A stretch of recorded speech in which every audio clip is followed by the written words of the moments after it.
Hello everyone, welcome to daily current affairs quiz. आज है 28 अक्टूबर 2025 और आज है ट्यूसडे। आज के दिन से जुड़े हुए जितने भी करंट अफेयर इवेंट्स हैं उनको हम लोग क्विज की हेल्प से कवर करेंगे। तो लेट्स स्टार्ट दी क्विज।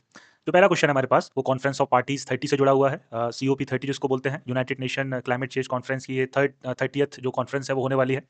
तो क्वेश्चन है COP 30 of United Nation climate change conference to be held at A Glasgow United Kingdom, B Delhi India, C Berlin Germany, D Belem Brazil. The correct option is Belem Brazil. अभी COP 30 जो है वो बेलेम Brazil के अंदर convene होने वाला है और इससे पहले वाला जो कॉन्फ्रेंस ऑफ पार्टीज है COP 29 जो 2024 में हुआ था, it was convened at Baku Azerbaijan. Next जो क्वेश्चन है हमारे पास, the concept of common but differentiated responsibilities is associated with a cyber security, B WTO funding, C United Nation Security Council reforms, D climate justice. तो the correct option is climate justice. ये जो climate justice का concept है या common but differentiated responsibilities का जो concept है, ये 1992 में United Nation climate change conference के अंदर इसको इंट्रोड्यूस किया गया था। पेरिस पैक्ट के अंदर भी एक इंपॉर्टेंट प्रिंसिपल है। नेक्स्ट है हमारे पास question with the help with reference to the funds under member of parliament local area development scheme MPLH, which of the following statement is or are correct? Statement first, MPLH is a central sector scheme fully funded by the government of India.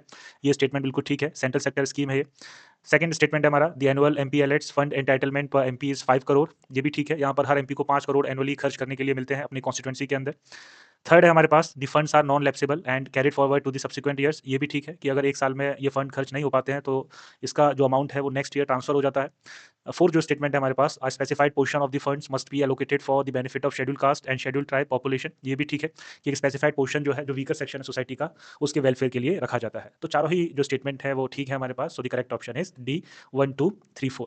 Next है हमारे पास, consider the following statement with respect to pulses. First statement है, India is the largest producer of pulses in the world.